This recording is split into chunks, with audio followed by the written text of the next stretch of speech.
میں ملک و مال جمع کرنے کے لیے آیا ہوں، نہیں بالکل نہیں۔ فرمایا انما بعثت معلما، میں اصل میں صرف اس لیے بھیجا گیا ہوں، انما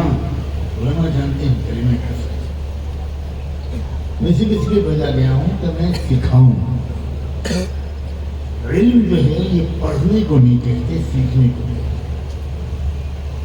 ہمارے زمانے میں اکثر لوگ علم کے ترجمہ یا مفہوم پڑھنا سمجھتے ہیں، پڑھنا الگ چیز ہے اور سیکھنا بالکل الگ چیز ہے۔ بہت سے لوگ جو پڑھے لکھے ہوتے ہیں ضروری نہیں کہ وہ سیکھے ہوئے بھی ہوتے ہیں، اور بہت سے لوگ جو سیکھے ہوئے ہوتے ہیں ضروری نہیں کہ وہ پڑھے بھی ہوتے ہیں۔ صحابہ کرام کی اکثریت پڑھنا لکھنا نہیں آتی تھی، لیکن دنیا میں کروڑوں علماء کو آپ ایک طرف رکھ دیجیے اور ایک ان پڑھ صحابی، اللہ میری گستاخی کو معاف کریں، ایک ان پڑھ صحابی کا علم ان کروڑوں پڑھے لکھے لوگوں سے کروڑوں گنا زیادہ۔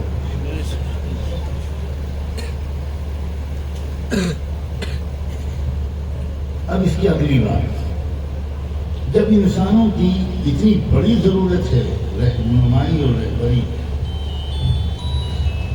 اور رہنمائی کا ذریعہ کتابیں تھیں اللہ کی اور نبی تھے، تب ایک سوال یہ پیدا ہوتا ہے کہ اللہ نے نبیوں کے بھیجنے کا سلسلہ کیوں بند کیا، پھر کتابوں کے اتارنے کا سلسلہ کیوں بند کیا؟ ضرورت تو آج بھی باقی ہے،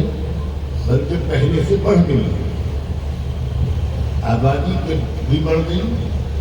اور برائی کے طور طریقے بھی عام ہو گئے، برائی کی طرف کھینچنے والی چیزیں بھی بہت بڑھ گئی،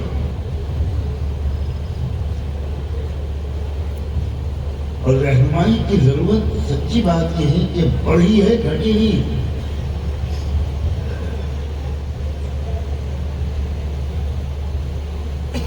اب ایک اور تصویر کا دوسرا رخ،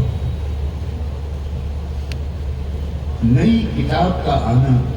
اور نئے نبی کا آنا، جہاں بہت بڑی نعمت ہوا کرتا تھا وہیں بہت بڑی آزمائش بھی ہوا کرتا تھا، اس لیے کہ پچھلے نبی کے ماننے والے اور پچھلی کتاب پر ایمان رکھنے والوں کو اس کتاب سے اور اپنے نبی سے اتنا تعلق ہو جاتا تھا، اتنی عقیدت اور وابستگی ہو جاتی تھی کہ اپنے اس نبی کو یا بعد کسی اور کو اپنا قائد رہبر نبی ماننا یہ ان کے لیے آسان نہیں۔ اسی لیے اکثر یہ ہوتا تھا کہ پچھلے نبی پر ایمان رکھنے والے نئے نبی کے انکار کرنے والے بن جاتے ہیں۔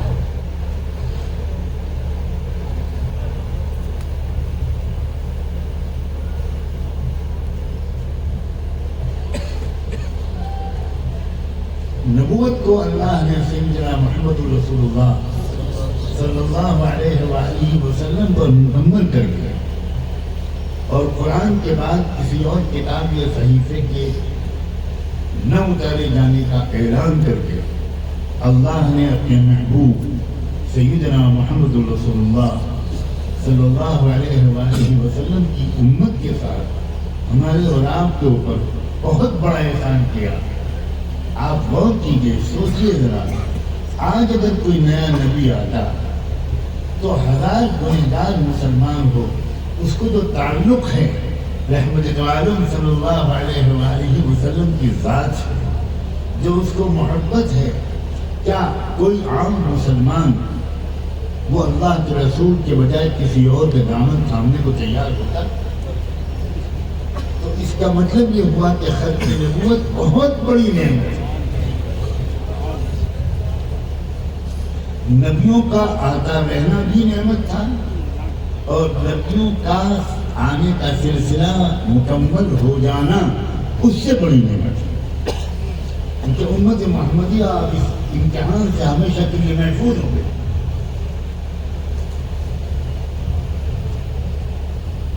ایک یہودی کے کان میں قرآن کی ایک آیت پڑھی، الیوم اکملت لکم دینکم واتممت علیکم نعمتی ورضیت لکم الاسلام دینا۔ آج میں نے تمہارے لیے تمہارے دین کو مکمل کر دیا، اور جس نعمت کو میں نے اتارنا شروع کیا تھا آدم و نوح کے ذریعے سے، اب میں نے وہ نعمت مکمل کر دی۔ ایک یہودی کے کان میں یہ آیت پڑھی تو اس نے تبصرہ کیا کہ یہ آیت اگر ہم یہودیوں پر اتری ہوتی تو جس دن اس آیت کے اترنے کا دن ہوتا اس دن ہم ہر سال عید مناتے، جشن مناتے، کیونکہ ہم جانتے ہیں، یہ یہودی کہہ رہا ہے، عالم ہے، ہم جانتے ہیں کہ دین کو مکمل کا ہو جانا کتنی بڑی نعمت ہے۔ ہمارا صدیوں سے حال یہ ہے بنی اسرائیل کا، کیا ہم کسی نبی کا اتباع کر رہے ہوتے اور ساتھ میں ڈر رہے ہوتے ہیں کہ ہو سکتا ہے کسی اور علاقے میں کوئی اور نبی آ گئے ہوں اور ہم کو ابھی تک خبر نہ ہو۔ اب امت محمدیہ محفوظ ہو گئی، کوئی خطرہ، کوئی خدشہ نہیں ہے۔ اب توجہ بالکل یکسو ہو کر صرف اتنا کرنا ہے کہ قرآن کو سمجھنا ہے اور اس پر عمل کرنا ہے، اور رحمت دو عالم صلی اللہ علیہ وآلہ وسلم کی ایک ایک ادا کو اپنے اندر اتارنا ہے۔ کسی نئے نبی، کسی نئی رہنمائی، کسی نئی رہبری کا مسئلہ ہی نہیں۔ دنیا کے کروڑوں انسان رہنمائی کی تلاش میں رہتے ہیں، اور جمہوری ملکوں میں ہر 4-5 سال میں رہبری بدلتے ہیں۔ یہ الگ بات ہے کہ وہ رہبر چنتے ہیں یا رہزن، یہ آپ لوگ زیادہ بہتر فیصلہ کر سکتے ہیں۔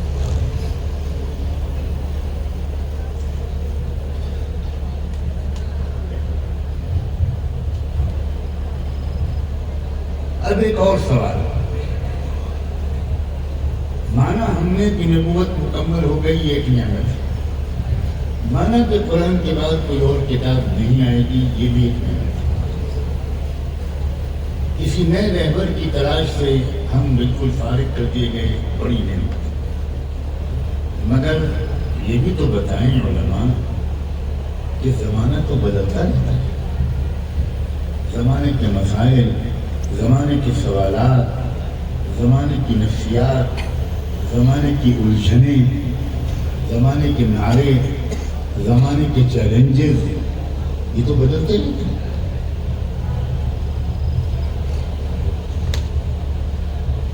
تو آخر یہ جو نت نئے مسائل کھڑے ہوتے ہیں،